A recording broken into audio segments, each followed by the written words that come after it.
Antônio Francisco Lisboa nasceu em Ouro Preto, antiga Vila Rica, em 1738. Filho de Manuel Francisco Lisboa, carpinteiro arquiteto, empreiteiro e mestre das obras reais.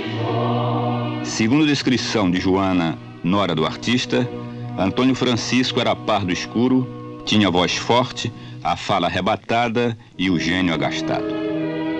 Até cerca dos 40 anos, teve boa saúde, tanto que cuidava sempre em ter mesa farta e era visto, muitas vezes, tomando parte nas danças vulgares.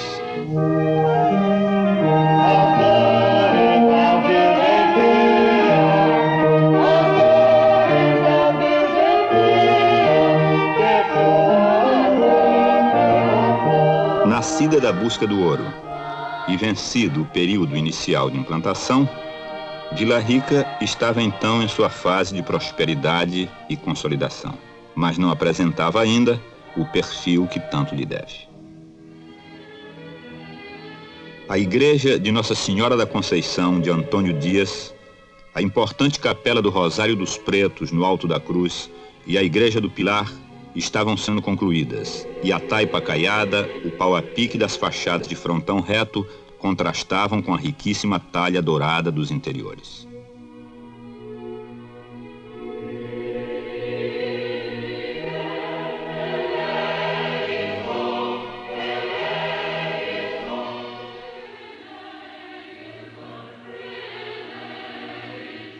Naquele meado de século, estava-se às vésperas de novo surto artístico, verdadeiro renascimento. Apesar da clausura imposta pela metrópole, as ideias nascidas do enciclopedismo e o eco das revoluções vararam os mares, os montes e os vales. Encontrando ambiente propício, aninharam-se ali, no delimitado espaço urbano da Vila Rica.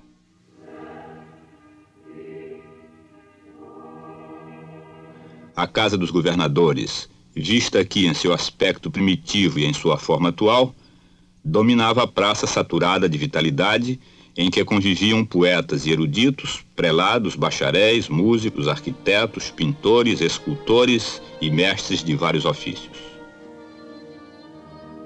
O Palácio e a Casa da Câmara, hoje Museu da Inconfidência, que em breve o confrontaria do outro lado da praça, veriam despertar ali a consciência cívica e crescer aquele anseio de liberdade que o Tiradentes, afinal, catalisou.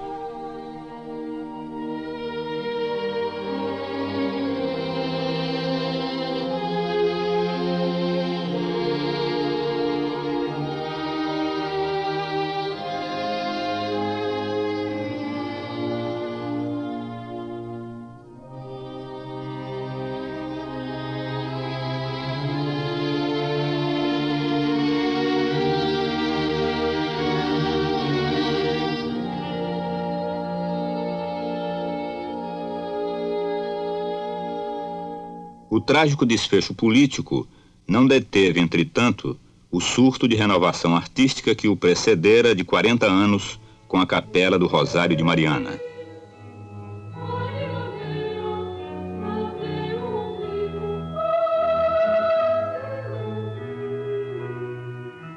Em um pequeno chafariz, datado de 1757 e empreitado por seu pai, pode-se identificar a marca inicial de Antônio Francisco, a quem não faltaram mestres qualificados.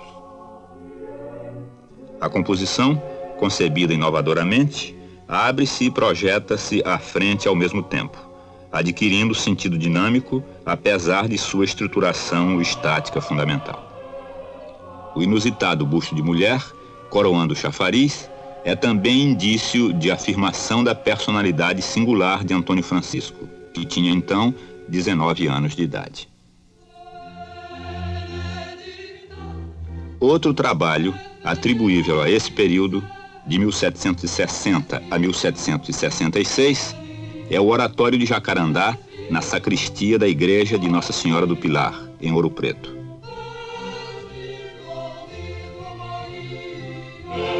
Nessa época, trabalhou também na Matriz de Caeté, com José Coelho de Noronha.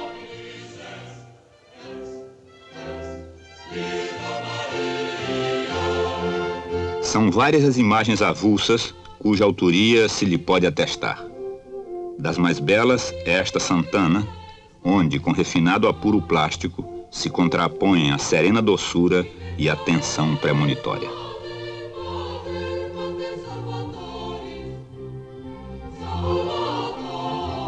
Em 1766, a sua reputação já se firmara.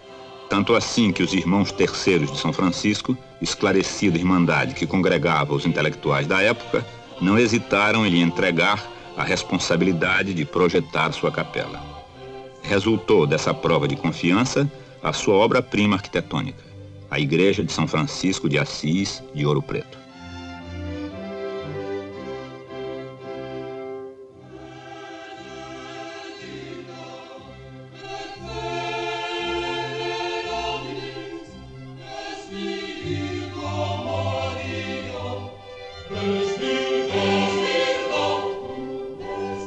Esplendidamente complementada pela pintura de Manuel da Costa Ataíde, a igreja ficou, entretanto, inconclusa, faltando-lhe o coro, as grades e os próprios altares colaterais, entre outros elementos que só foram executados mal e tardiamente.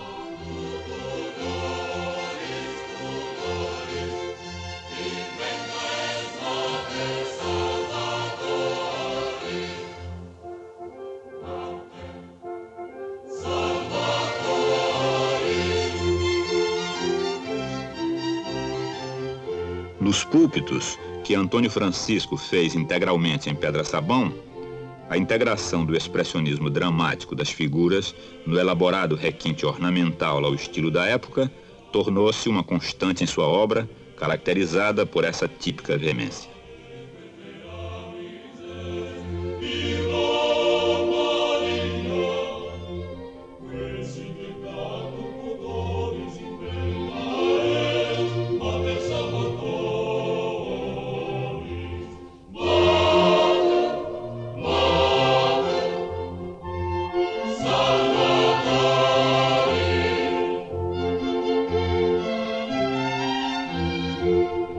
Data da mesma época desses púlpitos, 1771 a 72, a portada Carmelita de Sabará.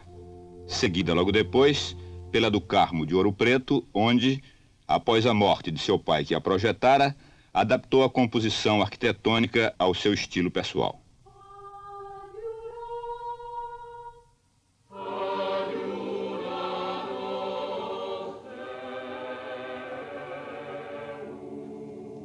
Voltando ao Carmo de Sabará, executa possante e magistral empena no arrogante estilo Dom João V, enquanto no risco apresentado depois para São Francisco de São João del Rei, a empena já revela a graça peculiar ao estilo Dom José ou Luís XV. É possível que de São João del Rei, Antônio Francisco tenha seguido até o Rio para conhecer a famosa portada carmelita trazida de Lisboa em 1761. Teria sido sob esse impacto que alterou fundamentalmente o seu desenho. E voltando a São Francisco de Ouro Preto, desfez as ombreiras e vergas da porta e afastou as janelas do coro, já construídas, para sobrepor às armas franciscanas o medalhão de Nossa Senhora, encimado pela coroa real.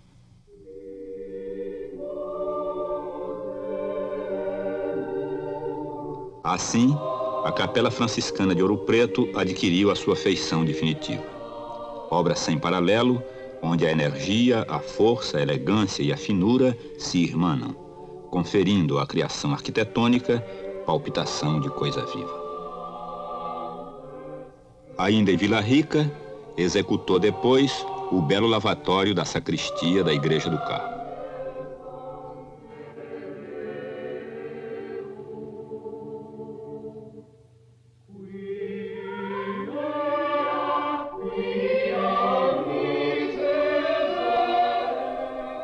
Em seguida, também em pedra-sabão, fez o famoso lavatório da Igreja de São Francisco, ao que parece doado, pois não consta nos livros da Irmandade qualquer referência a pagamento.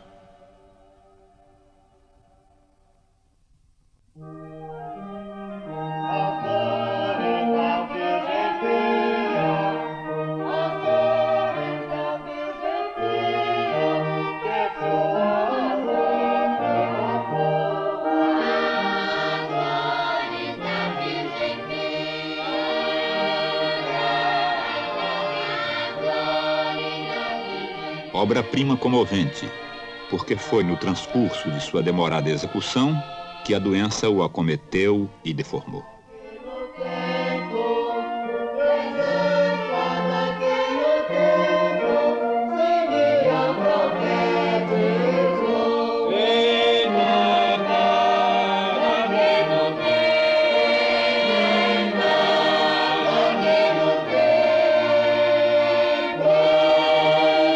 Perdeu o uso dos dedos, tanto dos pés quanto das mãos, com exceção dos polegares e índices, e teve o rosto desfigurado, o que lhe conferiu, no dizer da nora, expressão asquerosa e sinistra que chegava a assustar quem quer que o encarasse inopinadamente. Daí a acrimônia de seu humor, por vezes colérico.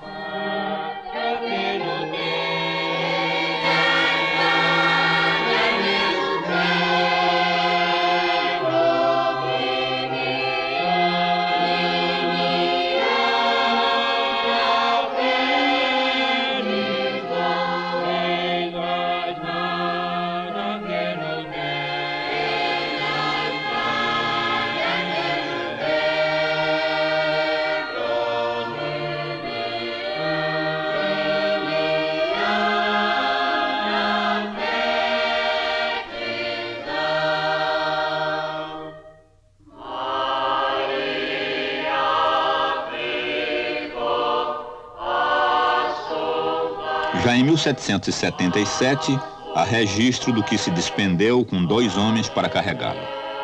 E um documento oficial constata: tanta preciosidade se acha depositada em corpo enfermo que precisa ser conduzido a qualquer parte e atarem-se-lhe os ferros para poder trabalhar. Passou então a ser conhecido pela alcunha de o Aleijadinho.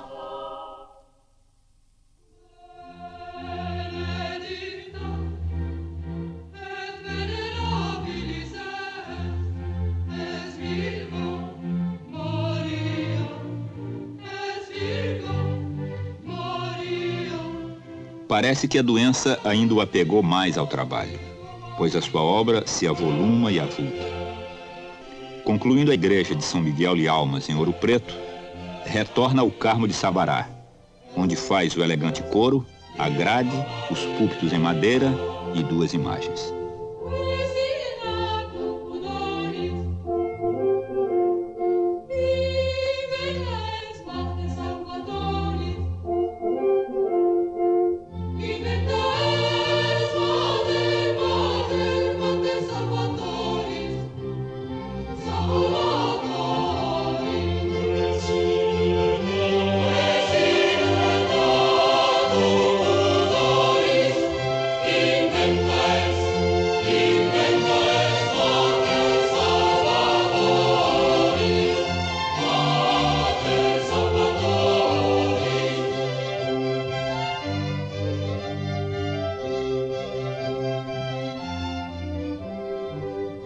Trabalha depois na encantadora Igreja do Rosário, em Santa Rita Durão.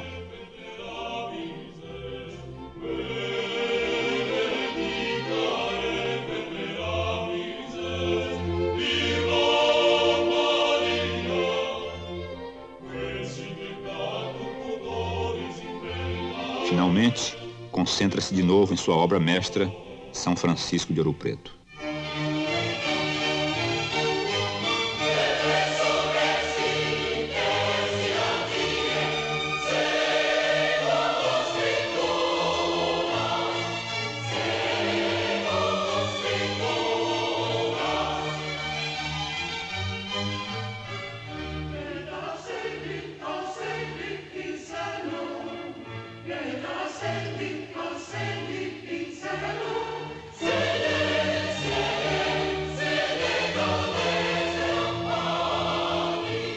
Faz então o monumental retábulo da Capela Mor, obra plástica de inexcedível apuro e rigor, sonora e vibrante como um canto de glória.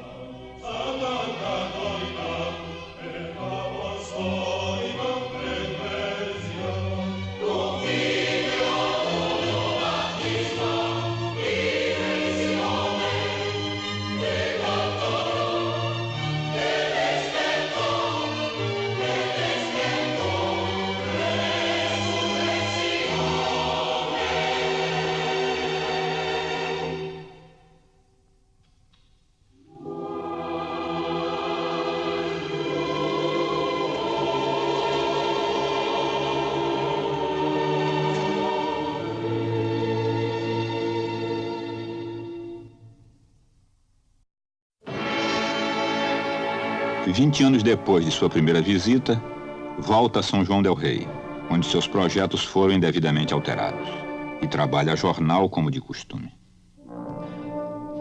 Dedica-se, por fim, ao Santuário de Nossa Senhora do Bom Jesus de Matozinhos, em Congonhas do Campo, para empreender, já sexagenário, a enorme tarefa de encenar, em tamanho natural, os passos da Paixão do Cristo.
E como se não bastasse, como remate de uma vida inteiramente dedicada à arte, ainda compõe arquitetonicamente o adro do santuário.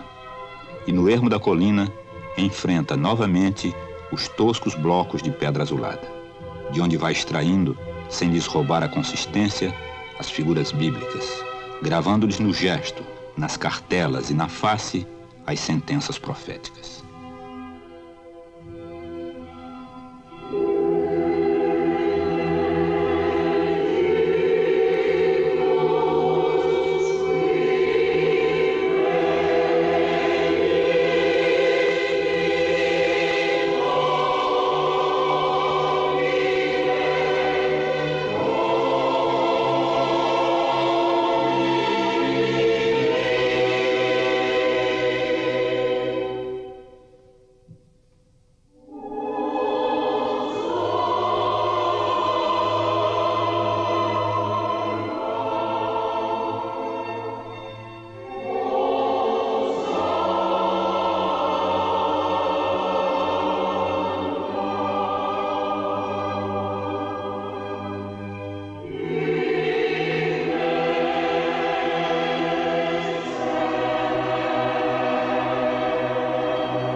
De volta a Ouro Preto, Trabalhou ainda em 2 altares colaterais do Carmo.